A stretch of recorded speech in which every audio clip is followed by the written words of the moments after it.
석유화학 전문가와 화학 전공생이 함께하는 지식 한입 토크쇼 케미바이트. 패널을 맡은 한양대학교 화학공학과 이대현, 한양대학교 화학공학과 3학년 윤선영입니다. 케미바이트 2편에서는 석유화학협회 박장현 산업전략실장님 모셔보았습니다. 반갑습니다. 반갑습니다. 한국석유화학협회 산업전략실장 박정현입니다. 1편에서는 석유화학 산업에 대한 정의, 시장 규모, 흐름과 같은 기초적인 내용을 담았었는데요.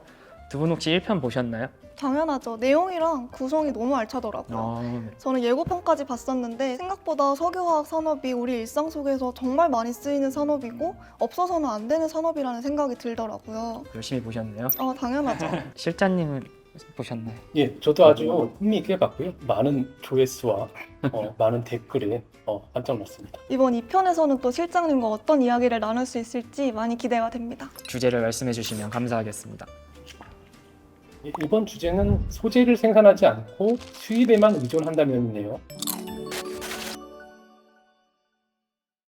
현재 석유화학 산업이 정말 다양한 곳에 많이 쓰이고 있는데 본격적인 이야기를 하기에 앞서서 이 산업의 발전 과정을 같이 이야기해보면 좋을 것 같아요. 국내 석유화학 산업을 얘기하려면 일단 1960년대로 올라가는데요. 당시에는 공공업 제품 위주로 생산이 진행이 됐고 이런 제품들이 생산이 확대되는 과정에서 자연스럽게 석유화학 제품 수요가 증가할 수밖에 없었습니다. 그러다 보니까 석유화학 단지를 건설해야 되겠다는 움직임이 자연스럽게 일어났고 울산 석유화학 공업 단지가 추진이 되게 됐죠. 이어서 1970년대 말 여수 단지가 조성이 되었고 1992년도에 대산 석유화학 단지가 가동이 되었고 뒤이어 많은 기업들이 석유화학 산업에 뛰어들면서 에틸렌 생산 규모 1280만 톤으로 세계 4위의 생산 능력을 보유하고 있습니다. 국내적으로는 자동차, 반도체 등 4대 수출 산업으로 자리매김하게 됐습니다. 해외로 수출하기 시작한 시점은 혹시 언제부터일까요? 1992년 대산 석유화학 단지가 가동하면서 국내 석유화학 산업은 순수출 포지션으로 전환이 되고요. 이후로 중국, 동남아 등으로 수출이 증가하면서 본격적인 수출 산업의 반열에 오르게 되었습니다. 석유화학 산업 회사들이 그다음에 공장들이 특정 지역에 많이 모여 있다고 생각이 들어요. 이런 특징이 나타난 이유가 혹시 뭘까요? 한국의 경우 원유가 생산이 되지 않기 때문에 항구를 통해서 원유나 기초 원재료들을 수입을 해야 되다 보니까 항구가 발달한 울산, 여수, 대산 등을 통해서 원료 수입을 하고 생산된 제품을 수출하는 구조로 보시면 될 것 같습니다. 각 나라마다 발전 계기나 특화 제품 그리고 시작하게 된 시기 등이 다 다양할 것 같아요. 혹시 국내랑 해외 석유화학 산업의 차별점이나 특징이 있다면 어떤 것이 있을까요? 원료 측면으로 보면 현재 북미나 중동에서는 풍부한 천연가스를 기반으로 해서 ECC가 주로 이제 지어진 측면이고요. 기초 원료의 생산이 다양하지 않고 제품의 종류에 좀 한계가 있는 그런 상황입니다. 반면에 납사를 원료로 하는 NCC 같은 경우는 ECC에 비해서는 원가 경쟁력은 다소 좀 떨어지는 건 사실이나 다양한 다운스트림 제품이 생산이 되게 됩니다. 그리고 최근 중국에서 생산 능력이 많이 늘어난 석탄화학 설비가 있는데요. 다량의 물 소비라든지 온실가스 배출에도 불구하고 중국의 풍부한 값싼 석탄을 기반으로 해서 설비가 지어지고 있고요. 중국의 올레핀 생산 능력에서 20% 정도를 담당할 정도로 생산 능력이 크게 증가해 왔습니다. 석유화학 산업은 주로 플라스틱이 되는 원료를 제작하기도 하고 석유라는 원료 자체로부터 오는 환경 오염이라는 이미지가 있는데요. 석유화학이 환경 파괴적인 사양 산업이라는 말도 꽤 있는 것 같아요, 지금. 사양 산업이라는 건 지는 산업이라는 거잖아요. 기간 때문에 이런 말이 나오는 것 같아요. 긴 역사를 또 가지고 있으니까. 네, 아까 말씀해 주셨듯이 석유화학 산업이라는 게 상대적으로 긴 역사를 가지고 있어서 이런 말이 나오는 건 아닐까요? 사양산업이라고 하면 전 세계적으로 급격히 쇠퇴하고 있다거나 이래야 사양산업이라고 할 수 있을 것 같은데요. 사실 석유화학 산업의 역사가 긴 서유럽이라든지 일본이라든지 이런 지역을 중심으로 해서 노후 설비가 좀 폐쇄되면서 용어가 좀 등장하게 된 것 같긴 해요. 환경 파괴적인 산업이라고 하는 그런 얘기가 나오는 거에 대해서는 상당히 좀 오해의 소지가 있다고 생각합니다. 어떤 오해가 소지가 또 있을까요? 창틀 같은 원자재에 많이 쓰이는 PVC라는 제품이 있는데요. 이 PVC가 천연 소재인 나무로 대체된다고 하면 어떻게 될까요? 이 많은 창틀이 나무로 대체되면 나무들이 아마 발목이 될 것 같네요. 네. 매년 서울 면적의 크기만한 산림이 훼손돼야 된다는 그런 자료를 본 적이 있습니다.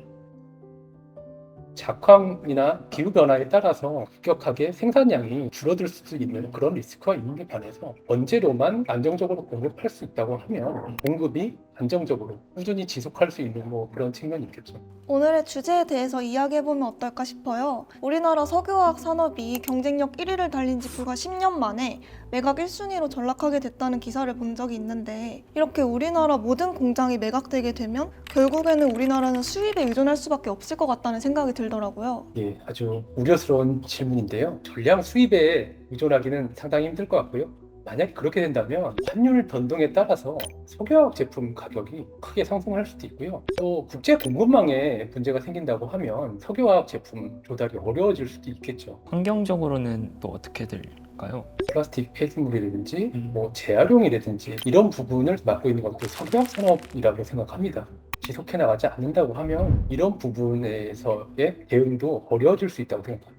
일반 대중들이 사용하는 제품들의 가격에도 변동이 좀 있을까요? TV도 그렇고 디스플레이 산업도 또 석유화학이 중요하기도 하고, 저희가 편하게 지금 쓰고 저렴하게 살 수 있는 이유는 국내 석유화학 공급망이 원활해서인데, 이렇게 수입에만 의존하게 되면 이거 비싸서 어떻게 사지? 그러니까 이런 고민을 또 할 수 있게 될 것 같아요. 예, 맞습니다. 국내의 전방 산업에 있어서 크게 영향을 미칠 수 있는 부분이라고 생각합니다. 일본의 경우에도 노후 설비를 상당 부분 폐쇄하고 생산 능력을 줄이긴 했지만 국내에서 필요한 최소의 설비만은 계속 유지하고 있는 걸로 알고 있습니다. 요즘 또 대왕고래 프로젝트로 한국이 떠들썩하잖아요. 석유 시추 사업이 성공적으로 마무리되고 우리나라가 그로 인해서 산유국이 된다면 국내 석유화학 산업에는 또 어떤 바람이 불까요? 지금 현재 중동이나 북미가 석유화학에서 지위를 갖고 있는 것도 지역 내에서 생산되는 풍부한 천연가스와 원유를 기반으로 했기 때문에 가능한 거라고 생각을 합니다. 만약에 국내에서도 대왕고래 프로젝트가 성공적으로 수행이 돼서 양질의 원유를 공급받을 수 있다고 하면 국내 석유화학 경쟁력도 크게 상승할 수 있을 거라고 생각합니다. 어떻게 보면 석유화학 산업의 새로운 발돋움, 도약기가 될 수 있는 시점인 것 같아요. 만약에 석유가 나오지 않을 경우에도 석유화학 산업이 다시 재도약할 수 있을까요? 물론이죠. 한국 석유화학 산업이 50년의 역사를 갖고 있는데 그동안 뭐 많은 위기가 있었습니다. 근데 그럴 때마다 신규 사업이나 투자 활동을 통해서 발전을 지속해 왔고, 중국 같은 경우는 이구환신이라는 정책을 통해서 오래된 제품에 대해서 구매를 할 때 보조금을 주는 형식을 취해서 소비를 진작을 해왔고, 당연히 자동차나 가전제품에는 석유화학 제품이 원재료로 많이 들어가잖아요. 그래서 수요가 크게 확대된 그런 적이 있습니다. 올해 2분기부터 중국에서 이구환신 제도를 지금 시행 중에 있거든요. 그래서 석유화학 제품도 수요가 어느 정도 좀 늘어나지 않을까라고 좀 기대를 하고 있습니다. 탄소 중립의 얘기를 또 빼놓을 수 없을 것 그렇죠. 같은데, 석유화학 회사와 이 석유화학 협회는 어떤 노력을 하고 있는지 여쭤봐도 될까요? 글로벌 트렌드에 맞춰서 국가 전체적으로 2050년을 목표로 탄소 중립을 추진을 하고 있습니다. 이런 목표에 맞춰서 이 석유화학 업계는 탄소 포집 기술이라든지 폐플라스틱 재활용 확대라든지 기술들의 도입 확대를 통해서 탄소 중립 노력을 추진을 하고 있고요. 협회 측에서는 우리 업계에서 이러한 목표를 설정을 하고 도달할 수 있도록 방향을 제시하고 있습니다. 제가 가볍게 하나 질문 드릴게요. 네. 두 분 학생께서는 실생활에서 어떻게 탄소 중립을 실현하고 계시는지 궁금합니다. 좀 자신 있게 말할 수 있습니다. 있으세요? 저는 지금 자취 생활을 하고 있는데 음식물을 먹고 깨끗이 씻어가지고 재활용을 또 하고 있습니다. 그것도 굉장히 또 중요한 실천 방법 중 하나라고 해서 비누로 빡빡 닦아가지고 재활용하면 폐기물 가정에서 탄소를 줄일 수 있다, 이런 얘기를 좀 들었던 것 같아서. 선영님은 또 어떤 걸 또 저도 하고 자신 있게 말할 수 있어요. 너무 기대돼가지고. 저는 이제 텀블러를 되게 자주 사용하는데요. 아주 제가 좋은 이제 습관 같아요. 대한님이랑 수업을 들으면서 항상 일회용 컵에 음료를 담아 오시더라고요. 근데 반면에 저는 매번 텀블러를 쓰면서 이제 탄소 발자국 줄이기에 동참을 하고 있어요. 네. 인정하겠습니다. 땀 흘리지 마세요. 1편에 이어서 2편에서도 석유화학 산업에 대한 더 깊은 내용을 알 수 있었던 것 같습니다. 그리고 또 새로운 지식들도 너무 많이 얻어간 것 같아요. 선영님은 어떠셨나요? 저도 대현님 하신 말씀에 동감하고요. 특히 이렇게 석유화학 산업 현직자분을 만나 뵙기도 어려운데 석유화학 협회 실장님을 만나 뵐 수 있어서 너무 소중한 시간이었던 것 같아요. 네, 실장님 혹시 오늘 촬영 어떠셨나요? 화학공학 전공자 학생분들의 심도 있는 질문에 긴장감 높은 시간이었습니다. 케미바이트는 다음 주제와 함께 찾아오도록 하겠습니다. 감사합니다. 바이바이.